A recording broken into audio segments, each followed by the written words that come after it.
Today I'm going to be taking a look at the Caddx Polar camera. This is a camera for the DJI Air units and Vistas. It's available as a standalone camera or with a Vista kit. The selling point with this one is that it is a starlight camera. In other words, you can fly in very low light. I think it's 0.003 lux, which is very similar to what you can get from CCTV cameras and analog FPV cameras. That's quite exciting because as the winter comes up, we can't really fly with the stock DJI camera or the Nebula Pro in the dark. But it doesn't stop there, because Caddx has told me that this has got the biggest sensor of any of the DJI cameras, and it's actually a pretty good camera in the daytime. The only limitation is that just like the Nebula Micro and the Nebula Nano, it's locked to a 16:9 mode, which is kind of like a high quality mode, so 720p 60 fps, which is fine by me because that is the setting that I fly in the most, because I fly with other people, so I fly at 25 megabit most of the time. So if I go into the high quality setting, we get a latency of around about 35 to 39 milliseconds, sometimes into the 40s. So if this camera is really good quality compared to the previous Nebulas, which are not at all, then this is actually a pretty exciting camera. So let's see what's inside the box. So this should just slide out of here, and this is the Vista version, but I'm just really interested in the camera up front. So it's got a protector on it. The camera is 9 grams in weight, and it's a 19mm by 19mm camera. We can compare it to the original DJI camera. How rare are these now? Yeah, it sticks out about the same, but the lens is different there. Then we've got this cable here. I think it's the 12cm cable, but in reality you've got about 110mm of it usable length there. There's a different type of antenna. I believe this is the new antenna that they are going to be sending with Vistas, and this is like some wires for the Vista part. Now, something that's interesting on the box, can you see here? It says licensed version. So eventually, I think to stop people like Runcam and any other camera makers using their camera with a Vista, they are going to be releasing Vistas that only work with Caddx cameras, because theirs is licensed for it and the other ones are not, which seems a bit of a shame, but there you go, that's what's happening. Now, Caddx also mentions that if you take the back of the camera off, there's 2 solder pads which you can solder like a camera board connector, and you can change the brightness and saturation. They wanted me to show that. I don't really want to show that, and I don't think you would either. I don't think anybody is going to be taking the back off here and wanting to mess around with the brightness and contrast, but the option is there if you want to do it. Why they just didn't, give you a little attachment so you can do that. I mean, you've got no board in here either, so you have to have your own Caddx board, but you can do it. Alrighty, let's go for a flight in the daytime with this guy. I'm afraid it's not sunny, but I've waited all day for the rain to stop, and wow, this is a huge improvement on the Nebula cameras that are the non-pro ones. Wow. I really thought that this was going to be a case of the camera just being like the other nebula cameras. So that sheen over the top that's there all the time, and you know, sort of like a yellow hue over the top. But wow, this is so much better. Well, I was really expecting to go, oh yeah, same old. But actually, if this camera performs this well in the daytime, and it's gonna perform nicely in lower light, then that's pretty awesome. This model is not the best fly. This is the ProTech 25, the non-pusher version, but I'm not getting any jello that I can see through the goggles anyways. A couple of wobbles from the tune of this thing.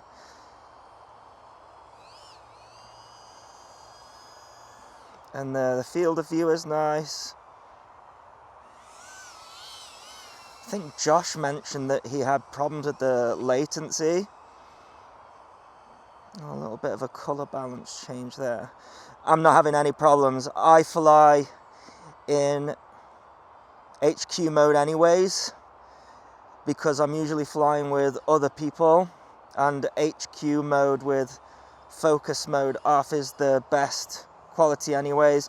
Latency is usually around what is it, like 39 milliseconds up to 45, something like that. So it's cruising around at it's just gone up to 44, but 38, 36 milliseconds. This, I really like this. This is super. See what happens when we sort of go under the trees and see what happens to the sky. So the sky gets blown out, but like it's not terrible. Then we come out here and it adjusts.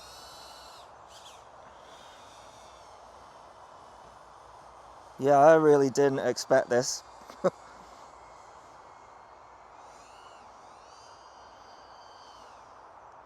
Let's see if this model can survive the dive. Nope. Good old Cinny Whoops.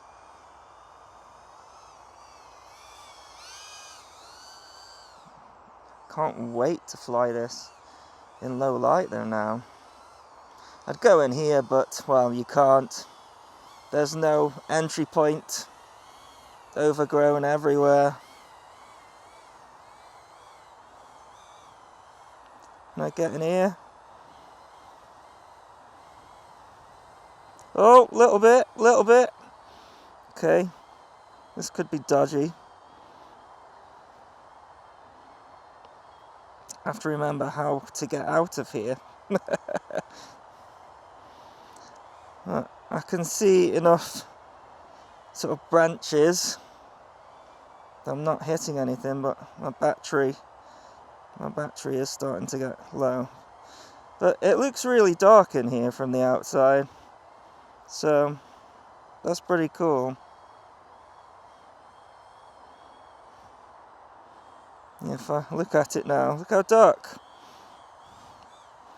Oh, this is exciting, this is.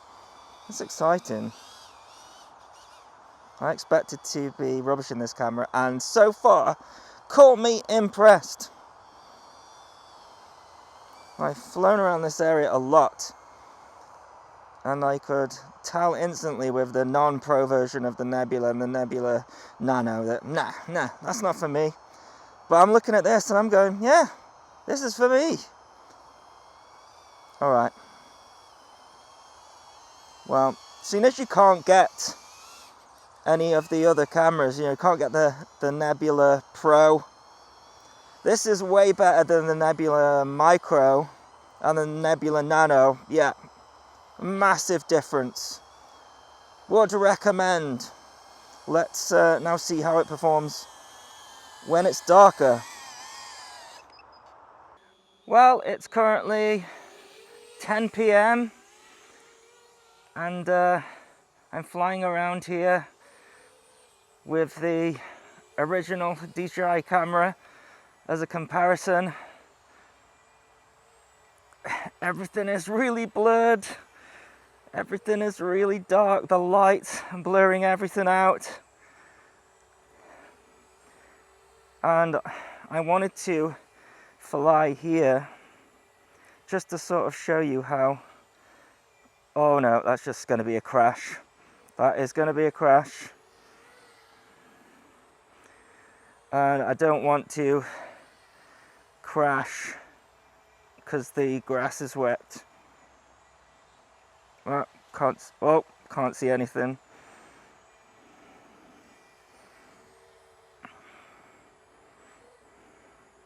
Yeah, it's not worth the risk.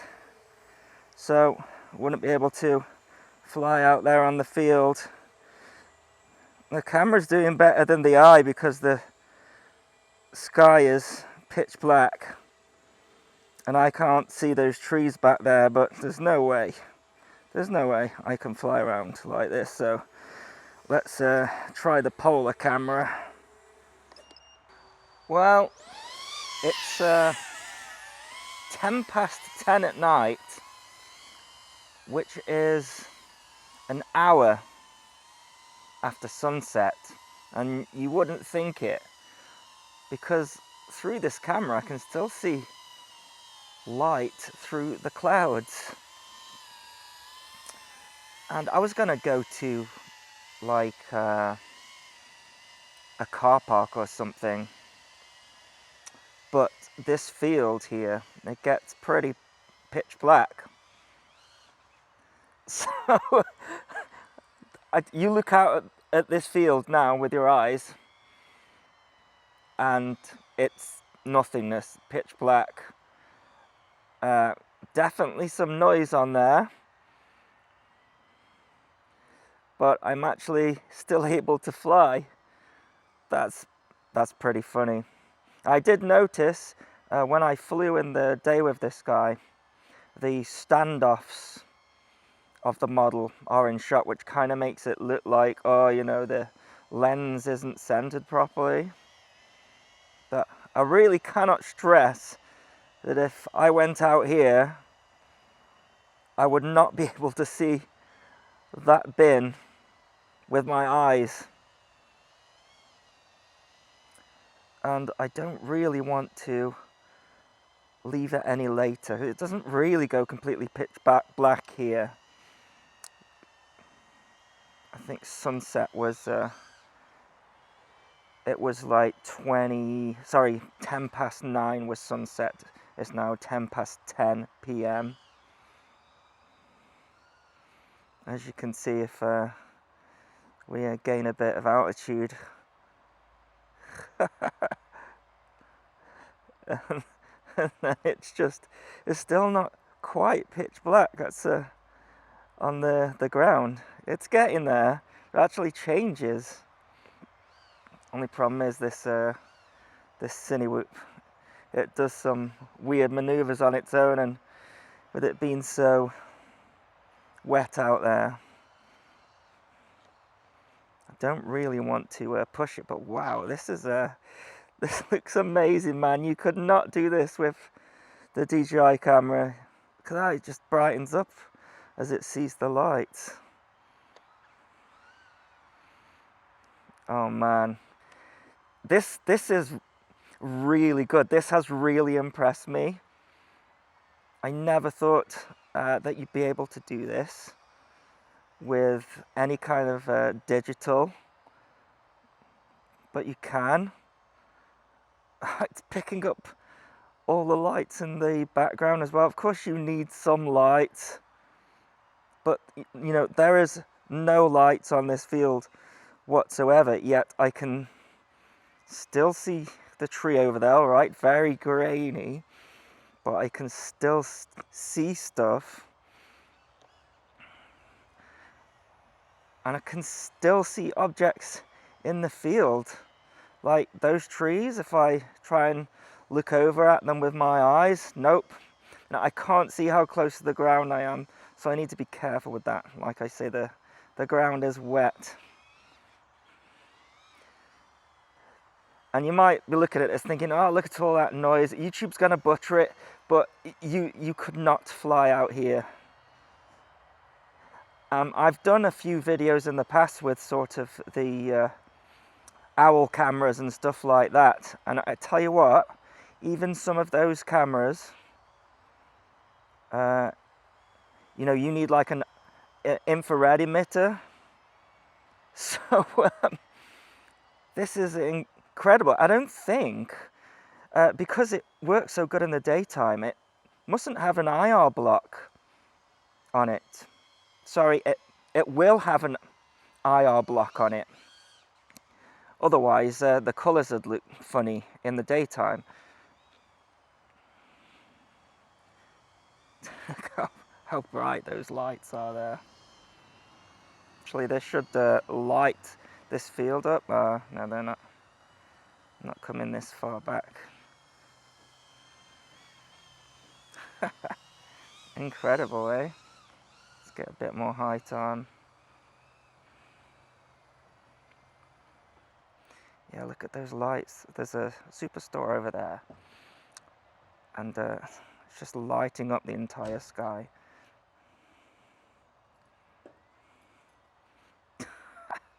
To make sure that, yeah, I can still see those trees. That's a 5-minute flight time. So there you go, pretty conclusive, I think. This camera's amazing.